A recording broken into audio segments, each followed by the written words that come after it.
Assalamualaikum warahmatullahi wabarakatuh. Memasuki alam kubur merupakan fase pertama setelah seseorang mengalami kematian. Sebuah alam baru yang disebut alam barzah dan dianggap paling menakutkan saat pertama kali kita terbangun atau sadar bahwa kita telah mati. Seseorang yang sudah mati akan merasa tak percaya jika ia sudah meninggalkan alam fana dan serasa bermimpi ketika di alam kubur. Digambarkan jika seseorang yang baru 1 hari meninggal seperti mengalami mimpi jika dia belum mati, tetapi sebenarnya sudah memasuki alam barzah. Disebutkan ketika seseorang yang mengalami kematian dan kemudian memasuki alam kubur, maka pertama yang akan datang adalah malaikat mungkar dan nangkir. Kedatangan malaikat mungkar dan nangkir di alam kubur ini pun digambarkan dengan cukup menyeramkan bagi mereka yang banyak melakukan maksiat semasa hidup, tetapi akan nampak menawan bagi mereka yang semasa hidupnya taat di jalan Allah. Ketika pertama kali berhadapan dengan manusia di alam kubur, maka ada 6 pertanyaan yang akan diajukan oleh malaikat mungkar dan nangkir. Adapun 6 pertanyaan di alam kubur ini menentukan perjalanan selanjutnya. Apakah dia akan di tempat bersama para nabi, ulama, dan umara di surga, atau justru memasuki neraka dan dihisab terlebih dahulu? Pertanyaan itu adalah yang pertama, man rabbuka, siapa Tuhanmu? Ma dinuka, apa agamamu? Man nabiyuka, siapa nabimu? Ma kitabuka, apa kitabmu? Aina kiblatuka, di mana kiblatmu? Dan yang keenam adalah man ikhwanuka, siapa saudaramu? Benarlah demikian, kehidupan alam barzah atau alam kubur banyak disebutkan dalam Al-Quran dan hadis, serta siksa-siksanya yang tanpa ampun bagi mereka yang berdosa, tetapi akan mendapatkan kelapangan dan ketenangan bagi umat yang beramal saleh. Dan berikut ini adalah hadis Rasulullah SAW yang menggambarkan perjalanan manusia setelah melewati fase kematian. Maka di alam kubur sudah menanti kehidupan baru dan serba asing.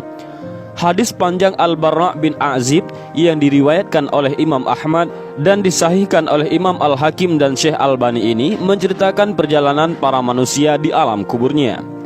Suatu hari kami mengantarkan jenazah salah seorang sahabat Nabi SAW dari golongan Ansar. Sesampainya di perkuburan, liang lahat masih digali. Maka Rasulullah SAW pun duduk ataupun menanti, dan kami juga pun duduk terdiam di sekitarnya, seakan-akan di atas kepala kami ada burung gagak yang hinggap. Rasulullah SAW memainkan sepotong dahan di tangannya ke tanah.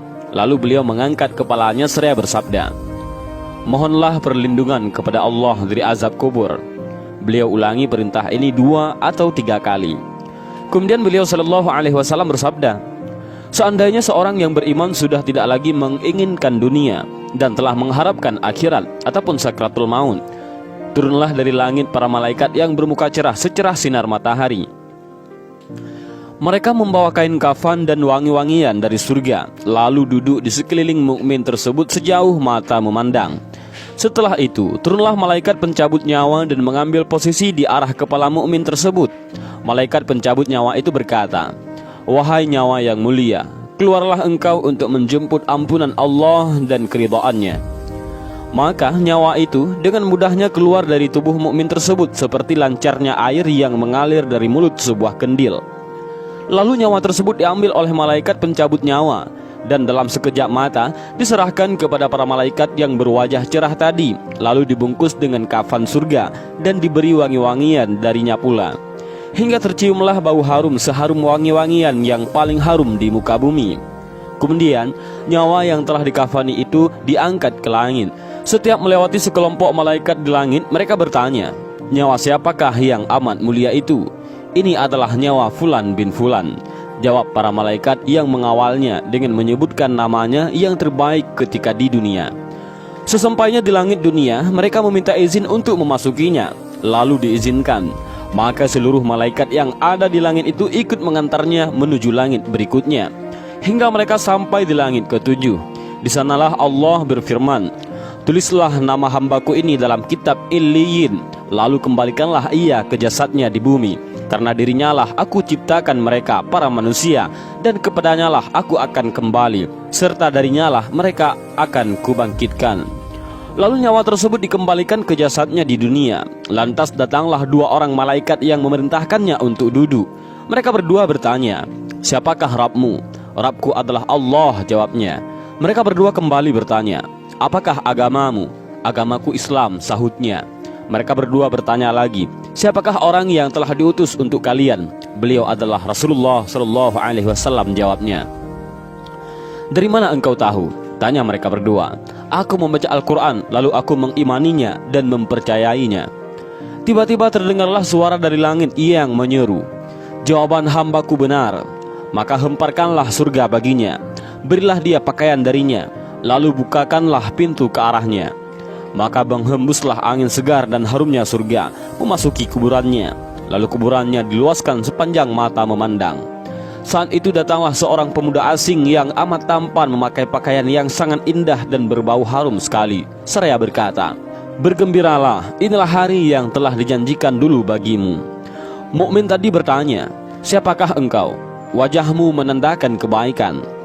"Aku adalah amal solehmu," jawabnya. Si mukmin tadi pun berkata, "Wahai Rabbku, segerakanlah datangnya hari kiamat, karena aku ingin bertemu dengan keluarga dan hartaku."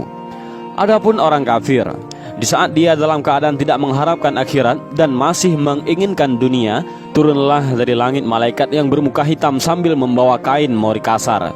Lalu mereka duduk di sekelilingnya. Saat itu turunlah malaikat pencabut nyawa dan duduk di arah kepalanya seraya berkata, "Wahai nyawa yang hina, keluarlah dan jemputlah kemurkaan dan kemarahan Allah." Maka nyawa orang kafir tadi berlarian di sekujur tubuhnya. Maka malaikat pencabut nyawa tadi mencabut nyawa tersebut dengan paksa, sebagaimana seseorang yang menarik besi beruji yang menempel di kapas basah.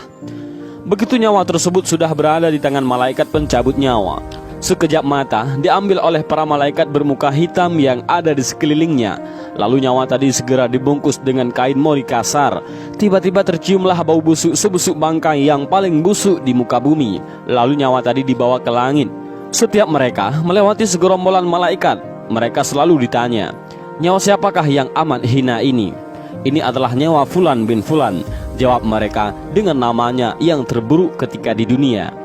Sesampainya di langit dunia, mereka minta izin untuk memasukinya, namun tidak diizinkan. Rasulullah Shallallahu Alaihi Wasallam membacakan firman Allah Subhanahu Wa Taala, "Tidak akan dibukakan bagi mereka, orang-orang kafir, pintu-pintu langit, dan mereka tidak akan masuk surga sampai seandainya unta bisa memasuki lubang jarum sekalipun." Al-Quran Surah Al-A'raf ayat 40.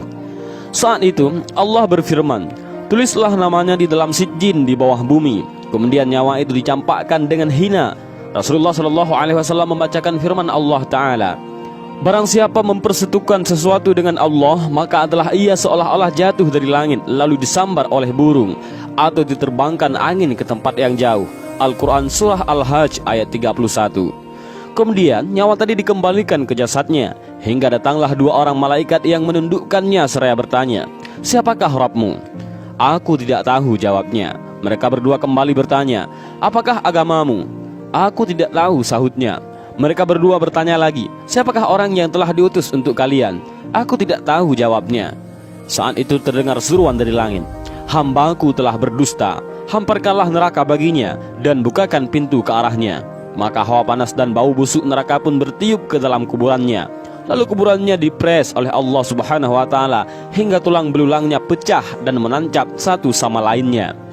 Tiba-tiba datanglah seorang yang bermuka amat buruk, memakai pakaian kotor dan berbau sangat busuk, seraya berkata, "Aku datang membawa kabar buruk untukmu. Hari ini adalah hari yang telah dijanjikan bagimu." Orang kafir itu seraya bertanya, "Siapakah engkau?" "Wajahmu menandakan kesialan." "Aku adalah dosa-dosamu," jawabnya. "Wahai Rabbku, janganlah engkau datangkan hari kiamat," suruh orang kafir tadi. Dan hadis panjang ini diriwayatkan oleh Ahmad dalam Al-Musnad dan disahihkan oleh Al-Hakim dalam Al-Mustadrak dan oleh Albani dalam kitab Ahkamul Janaiz. Dan itulah gambaran bagaimana kondisi seseorang yang sudah berada di alam kubur. Semua akan ditentukan lewat amal dan perbuatannya semasa hidup di dunia. Tentunya hal ini menjadi pelajaran bagi kita semua agar menjalankan perintah Allah dan menjauhi larangannya. Lantas bagaimana dan apa yang harus kita lakukan untuk menghadapi kematian? Maka perbanyaklah amal ibadah. Bahkan agar terbebas dari siksa alam kubur dan bisa menjawab 6 pertanyaan itu, selain menjalankan semua perintah Allah dan menjauhi segala larangan Allah, maka kita harus tetap memanjatkan doa. Dan ini adalah doa agar terlepas dari siksa alam kubur yang diajarkan oleh Rasulullah SAW, yaitu Allahumma inni a'udzubika min adzabil qabri wa min adzabin nar wa min fitnatil mahya wal mamati wa min fitnatil masiihid dajjal. Yang artinya adalah, ya Allah, aku berlindung kepadamu dari azab kubur, azab neraka, cobaan hidup dan mati, dan fitnah dajjal yang terhapus dari rahmat Allah. Dan inilah sedikit gambaran alam kubur dan 6 pertanyaan di alam kubur yang menentukan seseorang muslim bebas dari siksa menuju akhirat. Mudah-mudahan video singkat ini bermanfaat. Wallahu a'lam bishawab. Assalamualaikum warahmatullahi wabarakatuh.